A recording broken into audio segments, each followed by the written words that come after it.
Hello, viewers. Welcome. We are yet again with another episode of Agni Unplugged. In this enchanting world where stories of resilience and grace often take a center stage, we have with us a woman whose poise and elegance stand a testimony to the majesty associated with Agarwal community. Renowned for her expertise, she occupies a prestigious role as a respected member of Indian Film Censor Board, International Film Festival of India. She is also an exceptional poet and a film curator. Widely recognized as a staunch supporter of the Agarwal community, actively contributing to its upliftment and progress, an inspiration to young Agarwal females who are looking to make a lasting impact in their career. We are privileged to welcome Mrs. Rekha Gupta to the Agni Unplugged stage. She's an esteemed, she's talented, and her legacy is carried forward by her two daughters, Isha Gupta, who of course does not need any introduction.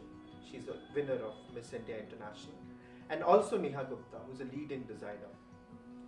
From the glitzy premiere to the quiet moment of guidance, Mrs. Rekha Gupta has been a true pillar of strength to her family.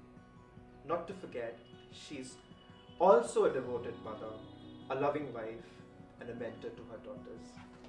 Welcome, ma'am, to Agni Unplugged, and once again, a big thank you for taking your time and precious time for this meeting, ma'am. नमस्ते and शुक्रिया शुभाशीष मुझको interview के लिए आप यहाँ पे आए तो उसके लिए बहुत बहुत धन्यवाद। Thank you ma'am, thank you once again. अच्छा, तो मैं आपको ये पूछना चाह रहा था कि so you have given your interviews which were revolved around being a very successful woman in your multifaceted career, of course. How do you feel it to be in a conversation revolving around an Agarwal identity? मैं जहाँ तक सोचती हूँ और जहाँ तक मैंने जाना है अपने 35 इयर्स के कैरियर में जो अग्रवाल सम्मेलन से मैं जुड़ी रही, बहुत कम उम्र थी जब मैं उनसे जुड़ गई थी और मुझे यहाँ तक लाने का श्रेय माननीय बनारसी दास जी को जाता है, जो हरियाणा के चीफ मिनिस्टर थे और फाउंडर मेंबर थे अग्रवाल समाज के। वो मुझे लेकर आए। मुझे उसी समय ये आभास हो गया था कि जिस कम्युनिटी का लीडर इतना अच्छा है, जो हमारे जैसे यंग, उस टाइम तो हम कह सकते हैं हम लड़की थे हैं, तो वो हमको आगे बढ़ा रहे हैं और हमेशा कहते थे कि तुम लोग आगे बढ़ो, मैं तुम्हारे साथ हूँ। तो मुझे बहुत अच्छा लगता है कि मैं इतनी अच्छी कम्युनिटी में मैंने जन्म लिया और समाज के लिए जो हम लोग इतना कर पा रहे हैं, तो हमारे डीएनए में कुछ चीज़ें हैं।